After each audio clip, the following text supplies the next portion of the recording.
こんにちは。ゼロから行政書士第21回です。前回は行政不服審査法の全体像を学びました。不服審立は審査請求を中心とする仕組みでしたね。今日はその審査請求の手続と採決を取り上げます。請求できる期間や審理の流れを順番に見ていきましょう。行政法の中でも毎年のように問われる大切な分野です。まず、今日の学ぶ内容を整理します。一つ目は、審査請求ができる期間です。二つ目は、審理がどのように進むかという流れです。三つ目は、執行不停止の原則と採決の種類です。この三つを押さえれば、審査請求の全体がつかめます。それでは、早速始めていきましょう。はじめに審査請求の大まかな流れを見ておきましょう。まず、審査請求人が審査請求書を提出します。審査請求は原則として書面で行うのが基本です。次に審理員が中心となって審理が進みます。書面のやり取りや口頭での意見陳述で主張を整理します。最後に審査長が結論として採決を出します。この流れを頭に入れると細かい手続も理解しやすくなります。審査請求はこの3つの段階で進むと覚えておきましょう。審査請求には期間の制限があります。まず処分があったことを知った日の翌日から3ヶ月以内です。これを主観的な期間と呼ぶことがあります。次に、処分があった日の翌日から1年以内という制限もあります。こちらは客観的な期間と呼ばれます。処分を知らないままでも1年経てば原則できなくなります。どちらか早い方が過ぎると原則として請求できなくなります。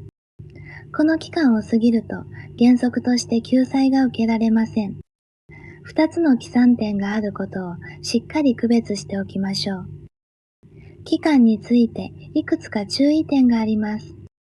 起算は処分があった日そのものではなく、その翌日からです。初日は数えないという数え方に注意しましょう。また、正当な理由があるときは、期間を過ぎても例外が認められます。例えば、災害などで手続ができなかった場合が考えられます。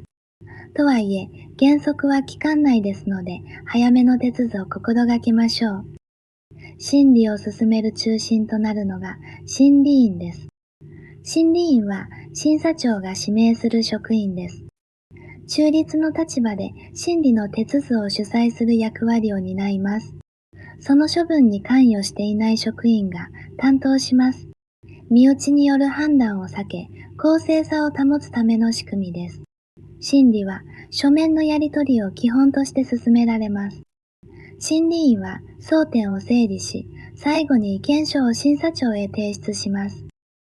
審理での書面のやり取りを見ていきます。まず、処分長が弁明書を提出します。弁明書は処分が正しいと主張する処分長側の書面です。処分長は審理員の求めに応じてこれを提出します。これに対して審査請求人が反論書を提出できます。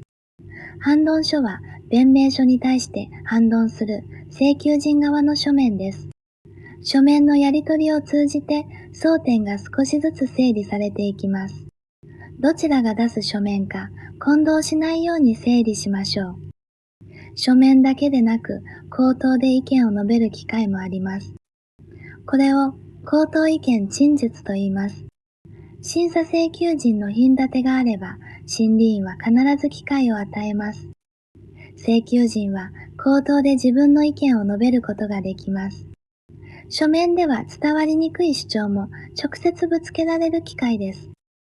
さらに、処分長などに対して質問することも認められています。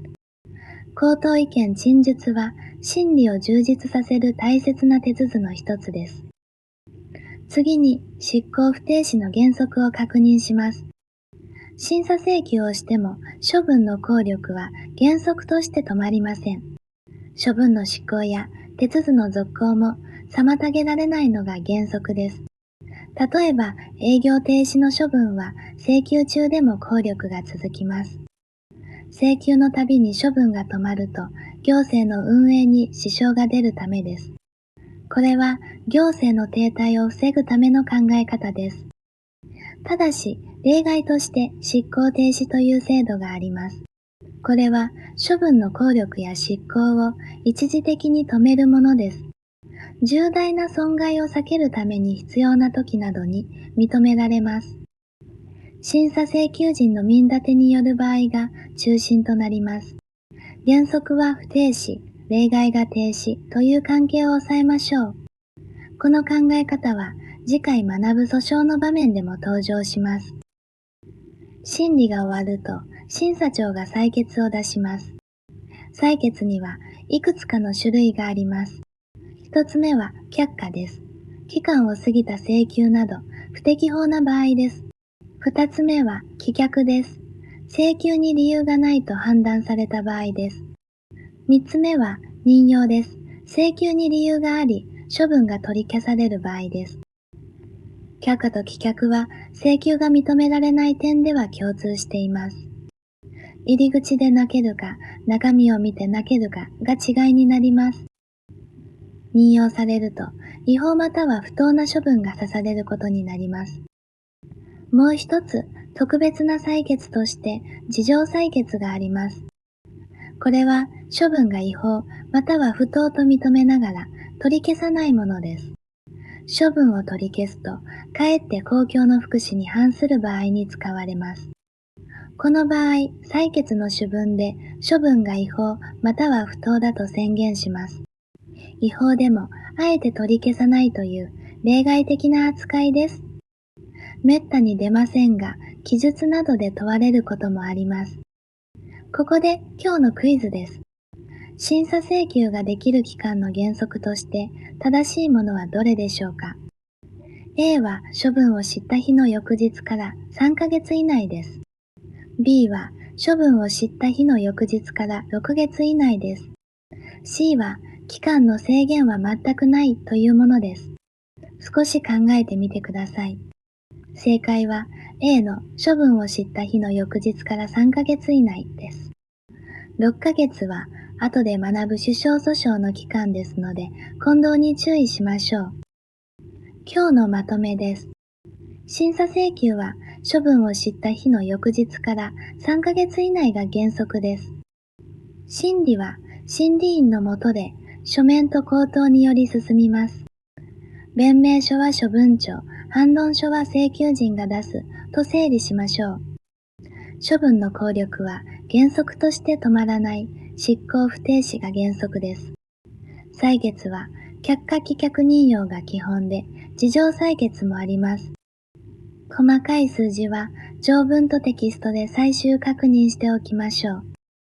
ここまで審査請求の手続と裁決を学びました。次回は行政事件訴訟法に進みます。訴訟の類型と処分性という考え方を学んでいきます。行政に対する救済が裁判の場面へと広がっていきます。審査請求と訴訟の違いも意識して学んでいきましょう。高評価とチャンネル登録でこれからも一緒に頑張りましょう。